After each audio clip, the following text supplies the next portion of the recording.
Hey folks, David Stewart here. Hope you guys are having a fantastic day. Do you need professional software? I'm going to cover this in like a couple of different areas. There's a question of whether you need to spend money on software or you need to spend money on the Eternal Dream Christmas book. The answer is the book, because you get 10 Eternal Dream books, including The Bright Children, which has never before been in book form, in one giant volume, or you can get the ebook, which is very modestly priced at $9.99. 10 books for $10. That's a good deal. This will only be available through the end of January 2025. After that, it is saying farewell. So get yourself a collector's item. Definitely worth it. Professional software? Well, it depends. A lot of software is billed as being professional, right? What does that mean? That means that professionals in the industry would use it. But the fact is that there's lots of alternatives to expensive software that are low cost or even free. And those, I think, are really useful for people that are on a budget. So the short answer would really be no, you don't need professional software. And in fact, I have done videos on how you can design and make a book cover with free software. I've done it before on several occasions. The original cover for Water of Awakening was designed. Now, the image was licensed from a painter, but the letters and stuff, they were done all with free software options, GIMP and Inkscape to do the sort of layout work. And I even used Inkscape to do the paperback wrap as well. So you can do a lot with free software. OpenOffice works very well. You can write your books in OpenOffice, and it does a great job. There are alternatives to pretty much every kind of professional software that you can think of that are either free or very low cost, right? I use Ableton to make most of my music because I do live performances using it and all kinds of things like that. That can be very expensive if you're getting, the studio suite, which is what I use. But you can just use Reaper to do recording if you want. That's $60, and there's a lot of professionals that just use Reaper, the $60 recording program. So even things that are really expensive, like, oh, do I need a Spring for Pro Tools or Cubase? Well, there's a lot of pros who just use Reaper, and Reaper will run all the plugins that you want to use. And there are a ton of free plugins out there on the internet for anything you could want. Amp simulators, synthesizers, drum machines, drum samples, impulse responses for cabinet simulators. Everything you could want is online for free if you are willing to look for it. So yes, for a $60 program, you could spend $60 on Reaper and potentially have everything that you need to record an album. That is really cool. So that's a low cost software that nevertheless is very professional. And there are people who do mastering work and things like that in Reaper. So don't discount Reaper as a quality piece of software. I own Reaper. I haven't bought the new version in quite a long time because I do most of my work in Ableton now, but I have Reaper and I can vouch for its quality. It is a good program. To me, it's got all the power that you would need to do pretty much anything that you want to do. And I think it runs on a potato as well. I've run it on really old computers before and it's run fine. So that definitely has my seal of approval. What do I write my books in? I write my books in Microsoft Word. Not exactly an expensive program, even if you're doing the subscription these days, which I do because I actually use the cloud integration a lot, myself and my wife. We are going between a bunch of different computers and we're using all of those programs all of the time. For us, the Office suite subscription is totally worth it. For other people, it won't be. Office 2011, Word 2011, I did most of my writing on that until we made the decision that we actually wanted the features of the new software and we were going to use them. And then, I got the better version of Microsoft Office. But I wrote all my books in Office 2011. I designed the interiors of the book in 2011. Now, you do get this one this month if you're a Patreon. So join Patreon, and if you're a patron, you get Afterglow Generation Y for free. You get a different free book every month. That's the book for this month. I designed the interior of this magnificent book in Microsoft Word. Headers, footers, page numbers, columns. It's upside down. I put the images in. You can do all the hard work that you really want to do. You can do in Microsoft Office. So you actually do not need to spend money on some kind of expensive writing software.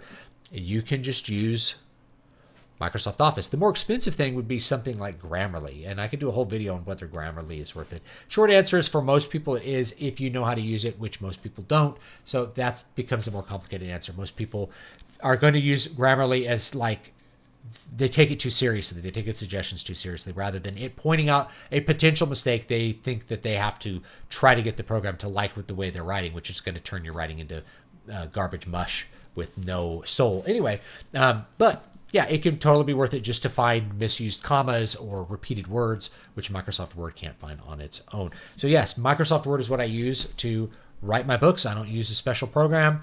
Chances are you already have Microsoft Word because you use it for school or work or something. So you already have professional software when it comes to writing books. And you can get professional recording software pretty cheap. We're looking at video editing software. A lot of people are trying to get away from Adobe Premiere and the Adobe ecosystem because it's very expensive. It's a subscription-based service, and they're not happy with Adobe's licensing terms about the way that they are going to use your work to feed into their AI algorithms. They've already been doing that with the Adobe stock website, by the way. That's how they built the best stock website on the internet and then used those images for their AI, I presume. I mean, I could be wrong about that, but that's what you're going to find on the stock website now is a lot of AI stuff and the ability to generate AI images. So you have to decide, is that subscription worth it? There are alternatives, right? You could use DaVinci Resolve, which can do pretty much everything Premiere Pro does for the average user. But if you are a high-level user, you may still want to use Premiere Pro because it is an industry standard software. So this is another thing that people need to really think about. Microsoft Office happens to be the industry standard software for like most writers, so you're good to go with that. But when it comes to some more specialized fields, you'll find that you need specialized software. So if you are in the screenwriting world, you will need Final Draft. So you won't be using Microsoft Word or Open Office. We used that for a little while. Me and my writing partner back when we were doing screenplays, we found, no, the industry runs on Final Draft. Everything is Final Draft.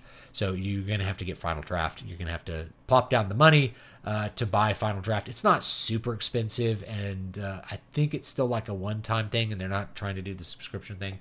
I haven't bought a license for it in years and years. But yeah, you'll have to do that because that's what everybody else in the industry is using. When they want a file from you, they want a Final Draft file. They don't want a PDF. They don't want a Microsoft Word file. When they are sending you something, it's going to be in Final Draft format so that they can write the notes, so that they can keep track of the characters. It's specialized for writing screenplays and plays. So yes, if you are in that area, you're probably going to need it. If you are in the music realm, I mentioned recording programs, but I didn't mention score writers. Right now, the music world is in a big churning huff because they ended support for Finale. I did a video on this a while back. I used Finale from like way back in the 90s. I've used it forever. And the fact is, score writers haven't given me really any extra features in 20 years that I would meaningfully need or use or find really useful. Very few. So when it comes to score writers, same thing. You're going to have to pick whatever the standard is for your area. A lot of people were freaking out because the standard on Broadway was Finale. And if that's not supported, what do you do? What do you do with all your Finale files? Well, they're not going away.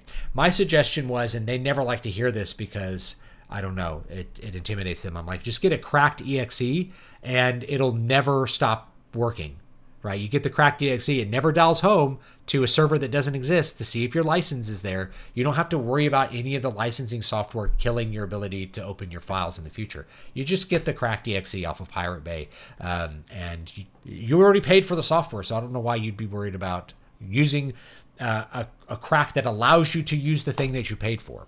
But some people are, people in the industry, they don't think like that. It's too scary to think about piracy for them because they're afraid that they're going to lose all their money from people stealing their songs, which has happened. The music industry completely collapsed due to piracy. A lot of people don't realize that because it happened 20 years ago, and they've grown up in a time without any kind of robust music sales economy where everybody gets everything for free. But anyway, I digress. It will be whatever the industry standard there is. I think right now it's Sibelius for most things. I think most composers have transitioned over to Sibelius a couple years ago, and other people are using Dorico, which is by Steinberg. I really intensely dislike Steinberg's licensing, the way that they do things. They basically rootkit your computer or make you run with, like, they used to make you run with this dumb little USB dongle. I hate their DRM with an absolute flaming passion. That's one of the reasons that I don't use Cubase, is because it's put out by Steinberg. I absolutely hate the way that they manage licensing. It causes all kinds of problems. You're basically giving your computer virus. It's been that way for years. And the software isn't stable, or you have to use up one of your USB ports to keep a little license key. It's ridiculous. So that's why I probably won't use Dorico. I did try it out and I intensely disliked the program. So I'm probably going to stick with Finale for my own use. And if I have to write scores for somebody else, then I will use whatever program happens to be the industry standard, and I'll fork out some money for it. You can, if you are not having to deal with the industry, use MuseScore.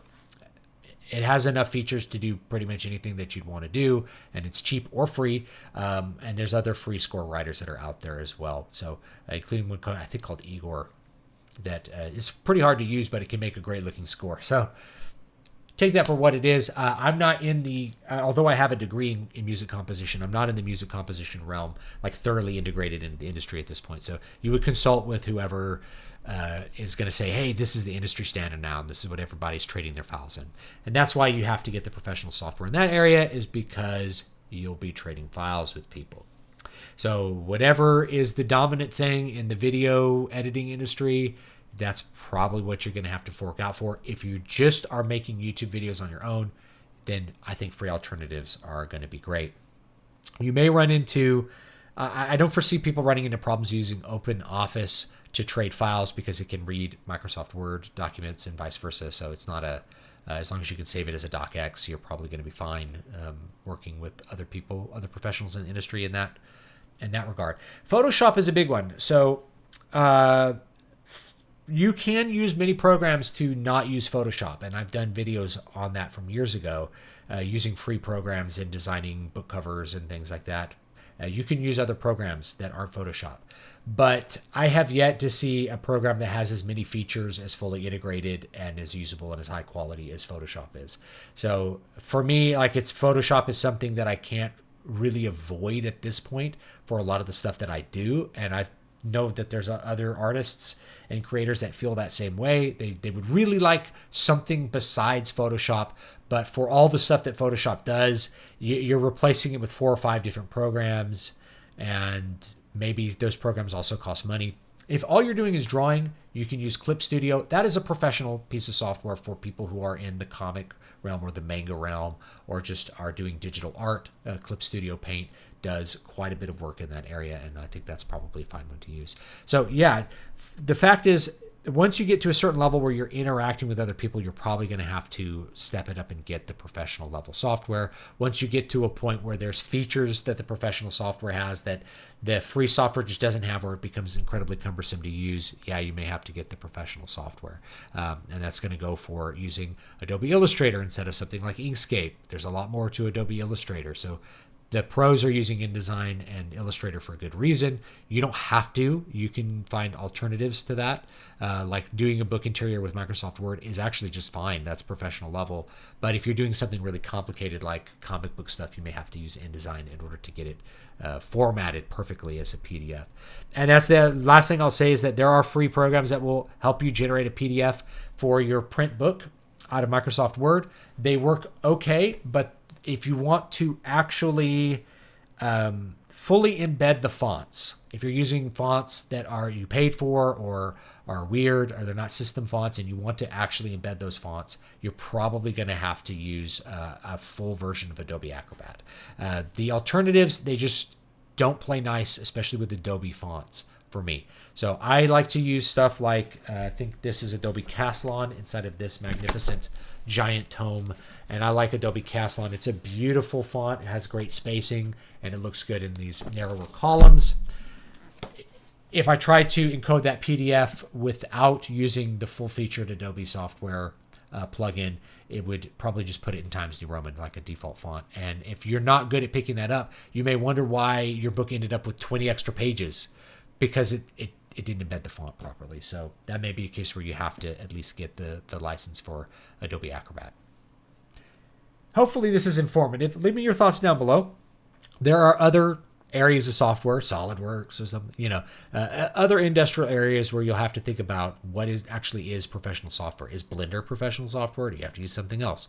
I would love to have more input kind of outside of my area of expertise. Like, what's the professional game engine, right? Do you need to use Unreal 5, or can you use Game Maker Studio? Can you use Unity or something? Like, what's like the pro level what's the pro level programming environment, the game engine? I'd love to know. I'd love to have input from many software developers on that, because I feel like that's a knowledge gap that I have. I don't know whether you need that or you can do something on some other free program. I know, like, people have made visual novels in RenPy, which just runs Python. That's pretty easy. And so if I were going to do a visual novel, which I might, then maybe I'd do it in RenPy. But I also know that people have said, well, you get a lot more out of Unity. You should probably just learn to script in C# or whatever. Okay. So I'd love to have input on that. Leave me your thoughts down below. Do grab Eternal Dream Christmas, available through the end of January. And after that, it will be gone forever. So please check it out. And you can get the ebook for $9.99. 10 books for $10. That's a great deal. Patrons this month get Afterglow Generation Y. And if you join my mailing list, you get another free book, Demon X Machina. That's the free ebook for joining my mailing list. DVSpress.com/list.